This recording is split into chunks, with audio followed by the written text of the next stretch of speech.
session on type theory. So we're going to start off hearing about the new and improved equations package by Matthew Sozo. Thanks, Jennifer.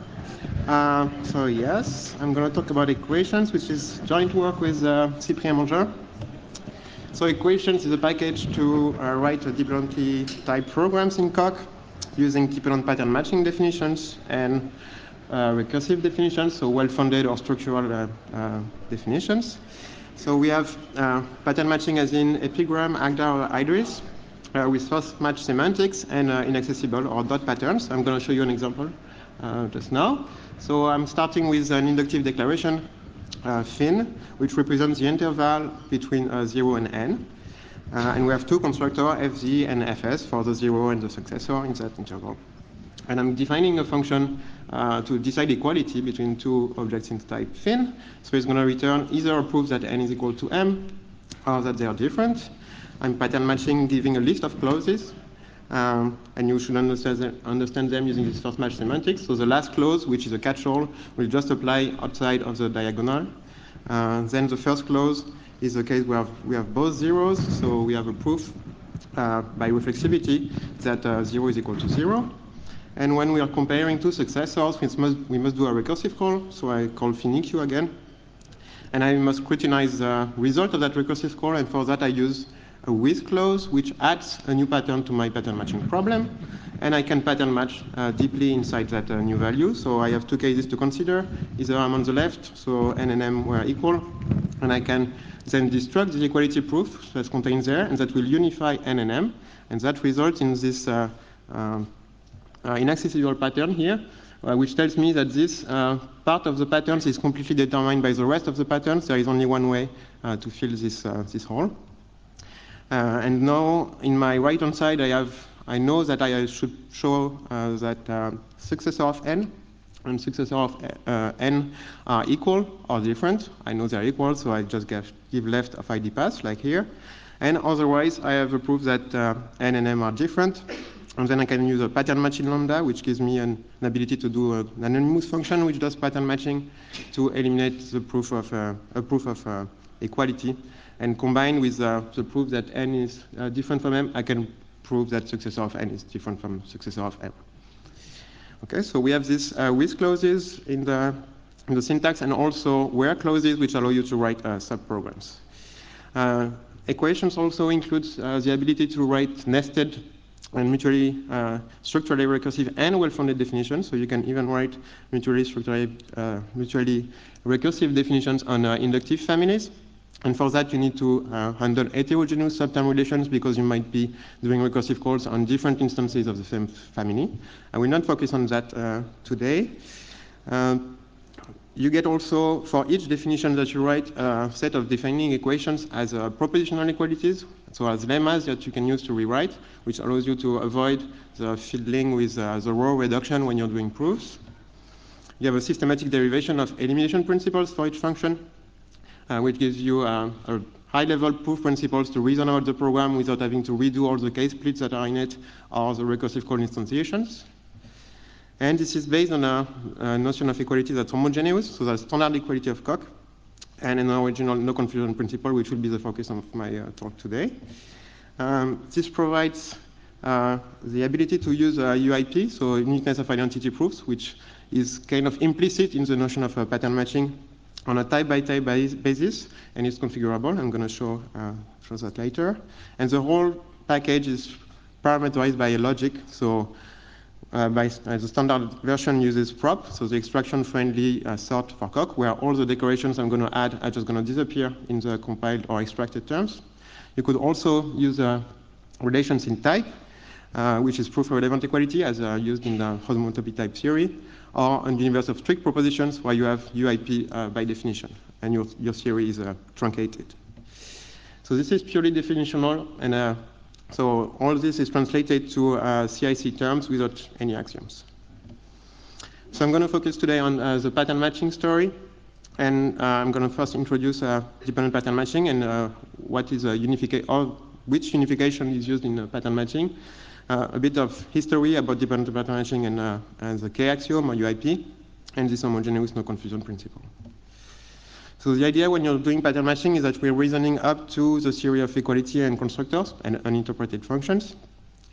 So informally, when we want to eliminate some variable in this type fin, we will unify this type, fin of M, with fin of successor of N for the two constructors Fz and Fs, because that's the conclusion of this constructor. So it's really like GIDT inversion of Internalizing. So this unification algorithm, write T unified with U, can result in three outcomes. Either it fails, it can succeed with some substituting variables into patterns with some terms, or it can get stuck because we faced with a term that's outside of our theory, like a function application.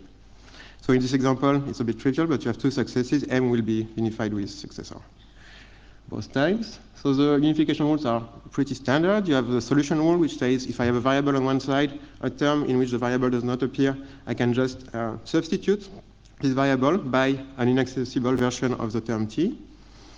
If my variable is unified with some constructor context in which the variable appears, then as we know that the values are inductive, this is impossible.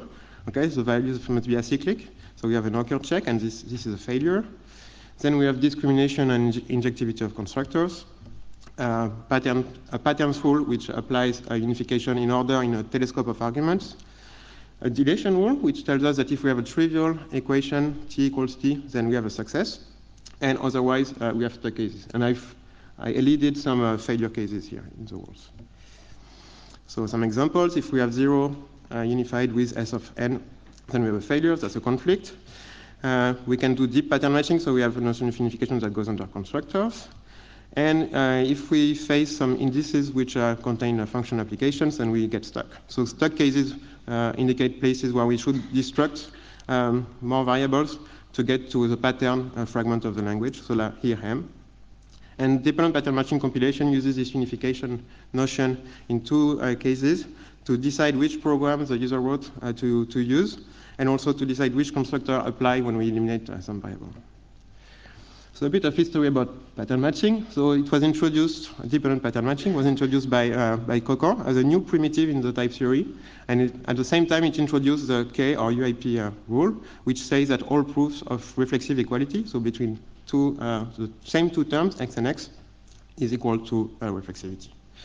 And this axiom was shown independent from type theory by Hoffman and Streicher. It's implied by proof irrelevance. If your equality proofs are in prop, you can assume that you have UIP because you usually assume that you have proof irrelevance. But it's also incompatible with the univalence axiom. So we would like to get rid of that assumption of K. Following this work of adding it to the type theory, there was an idea to actually not add the notion of pattern matching to the type theory, but internalize it. So that was done by McBride and Gogan later on. And this idea is to internalize the unification algorithm that we just shown, using solely the eliminators for inductive families and equality. But there's a big but, because this is using an axiomatized heterogeneous equality type that is even stronger than equality with UIP. Okay, but the main idea of internalizing dependent pattern matching we will follow. And the basic idea is when we want to eliminate some variable that's instantiated in some instance of an inductive family, like fin here, we will generalize this variable and its index and add an equality to our goal. And this will give us an equivalent goal to the one we started with. So here we have a free variable f prime of type fin, which we can eliminate without forgetting any information, because we have kept information about in which instance of the family we were before elimination. Then we should just simplify the equalities in the theory of constructors and uninterpreted functions. This is decidable, and if we do that, be done. Okay. So we will witness these unification steps with proof terms. So for the solution rule, which is just substitution, we use the J rule of the identity type. For manipulation of telescopes or sets of arguments, the standard sigma types will suffice. And then for inductive values, we will need a few derived constructions. So we have the standard KZ eliminator for each inductive. We have a notion of a signature, which is what we call the total space over the type family I. So a packing of the indices and an object of the family. no confusion, which is a definition that gives us at the same time injectivity and discrimination for each object in the inductive type, decidable equality, and a subterm relation from which we can derive explicitity of inductive values. And what Cox and Dervis have shown is that all the simplification steps we use must be strong unifiers. So I'm going to call them more simply strong type equivalences, which I will note with this little s. And basically, the idea of a regular equivalence is that applying an equivalence between two types, so here S of n is equal to S of m, and this type no conf. If it's just a regular equivalence, we should just have an invertibility property up to equality. But if we have a strong equivalence, then we have a stronger property, an international property that tells us that if we apply this equivalence in one direction and the other, apply to to the reflexivity constructor of equality, then we get back this reflexivity constructor. And this is what ensures that the definitions, which will use this constant, will have the right computational behavior. And as you can see, this cannot be the case, that this definition gives us this property that applying it in one direction and the other is giving us reflexivity on reflexivity if we are doing some complex pattern matching on the indices here. So for example, if we define no confusion by recursion, we would get stuck on open terms. So we really have to just look at the pattern structure at the top of the terms.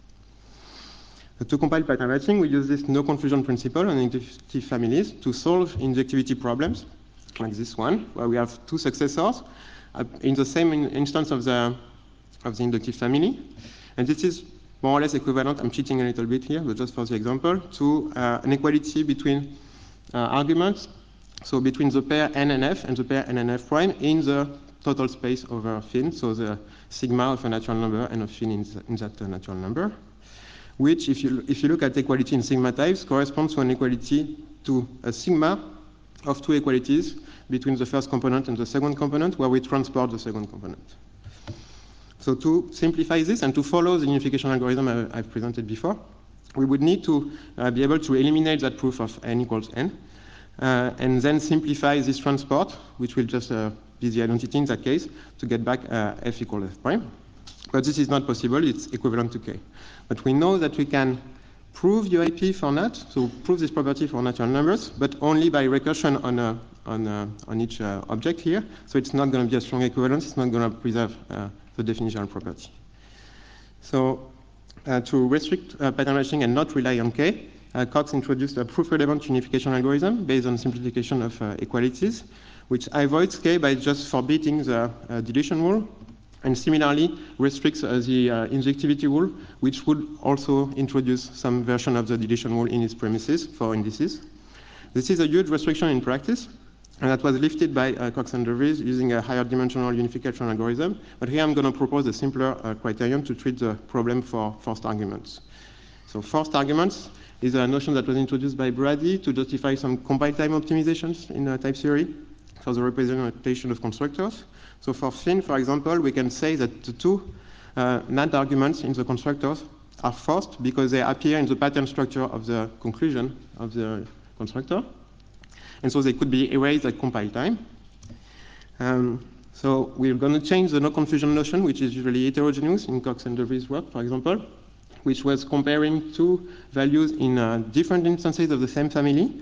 And in that case, saying that a proof that some f of the fz of n and fz of n prime are equal is equivalent to a proof that n and n prime are equal, to a simpler version where we compare two objects in the same inductive family, but we use the fact that we have this inaccessible patterns and that there is interaction between the two objects of the family to say that actually the content of a proof of equality between two objects in phi n for the same instance n contains no information. So there is no proof of equality of n and n prime here. And similarly, it simplifies the case for the successor. So we can show again that this kind of equivalences are also strong equivalences for equalities between constructor-headed terms, which is a prerequisite of the injectivity rule. So we can change the injectivity rule to this homogeneous injectivity and have this simplification. So we can apply the equivalence in both directions to simplify your problem of injectivity of fz and fz.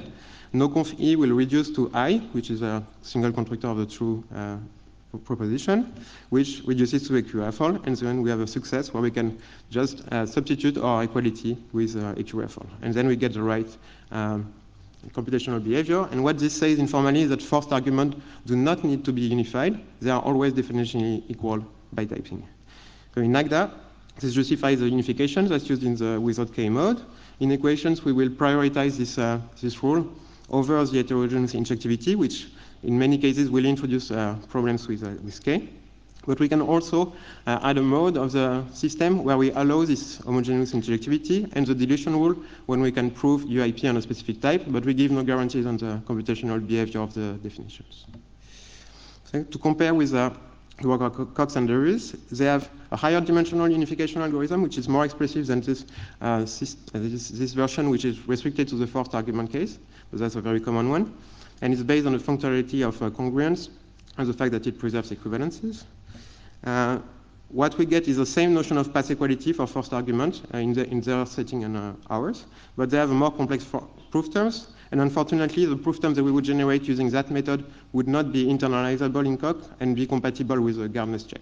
So recursive definitions which use complex pattern matching using that method and the simplifications would not be able to be checked to be syntactically well-founded. That's a bit of a difference of methodology. ACDA relies on some meta-theoretical proofs on paper, but also many done internally to verify the correctness of the system, while we just elaborate everything to CIC, so you get pure proof terms at the end, pure Coq proof terms at the end. And the future work is also obviously to integrate their more advanced unification algorithm to our simplification engine, which can still be used during proofs, for example, where we don't care about the syntactic check for recursion. Many more things in the paper, but I don't have much time to talk about them. I'll just talk a bit about ongoing work. So we don't have yet an ID support for the equations. We would like to get something like the ACDA refinement mode for equations. We would like to, so we can actually use this simplification engine also in dependent elimination tactics. So the inversion tactic of Coq can be improved to use this. And would like, of course, to support the equality in S-prop, which gives a kind of strict pattern matching. And that's it. Thank you.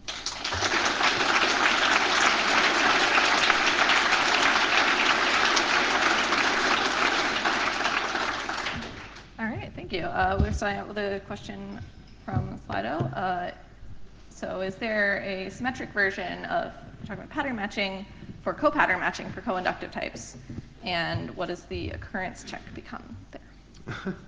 Interesting. I don't think there is. I mean, many of the principles of the unification actually rely on the inductive structure. Coming back to the unification. Yes. Okay, so occur check would not be a valid rule if you have co-inductives here. Probably discrimination still holds. Injectivity will hold as well. So probably there is also a notion of co-pattern matching on co-inductive values. That I don't know of any use of that, actually. Questions from the room? Okay, another question from online is part of the advantage of dependent pattern matching is the style of coding that it allows by case splitting and hole filling. Are there plans to add this for Coq? Yes, so that's, yeah, of course. Great. Okay, so I think that's like the speaker again. Oh, we have one more question, one quick question. Are there any plans to add this to Coq, or will this remain a plugin? Can you repeat? Are there any plans to add this to Coq proper, or will this remain a plugin? So it's going to remain a plugin for a while because there's much stuff that I want to do on it and not be tied to Coq's release schedule. But it's installable via OPAM. It's already part of the Windows packages, so it's really already available. And you can even try it on the web with JS Coq, although my version does not work yet. Okay, let's thank the speaker again. Thank you.